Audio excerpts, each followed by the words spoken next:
Ladies and gentlemen, checking in from your Benzinga news desk. We have some breaking news in Brookdale Senior Living. The ticker is Bravo Kilo Delta.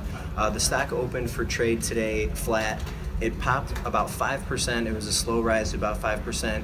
We started looking around to try to find some news on it. Seen a report coming out of a couple places that the company might have canceled out of an RBC conference. And Nick, you actually talked to somebody at Brookdale. Tell us a little bit about it. Why does this matter? Yeah, Brent. So the reason why this matters is, there's a lot of rumors that come out. Maybe companies looking to sell themselves. Maybe they can't go to these conferences because of negotiations that they're undergoing. I talked to someone at Brookdale, and they said specifically it's due to a scheduling conflict. Now, so they did cancel. They did cancel. It was due to a scheduling conflict.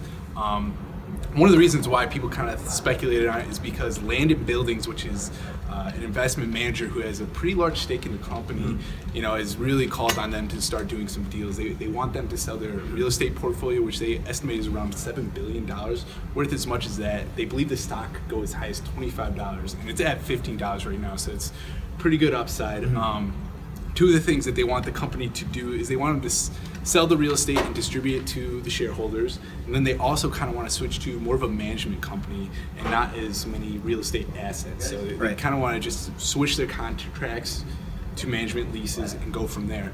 The reason why this is a big deal is because there's such a huge population that's about to enter the senior living market. So there's definitely they want them to switch up their strategy going into this. Makes sense. Moving forward. Right, and just to go off what Nick's saying about land and building, there was a Dow Jones report from January 10th that suggested that the company was working with Blackstone to consider possibly a sale of all the company or other parts of the company. So when we get reports that the company is canceling out of a conference, this can be notable because the company is having to deal with some other things like maybe get asked questions about this report, about Land and Buildings involvement. They don't always want to do that. Company will need to fairly disclose any material information that they're going to say at a conference before they give the presentation. In this case, maybe they're not ready yet to announce this. They didn't want to have to fairly disclose this, so maybe they had to cancel out for purposes related to the Dow Jones report or Land and Buildings involvement. Shares are trading about 2% higher, so they did give back some of that 5% gain that we've seen earlier, but they are still higher for the day. And you can check out this information on Benzinga Pro.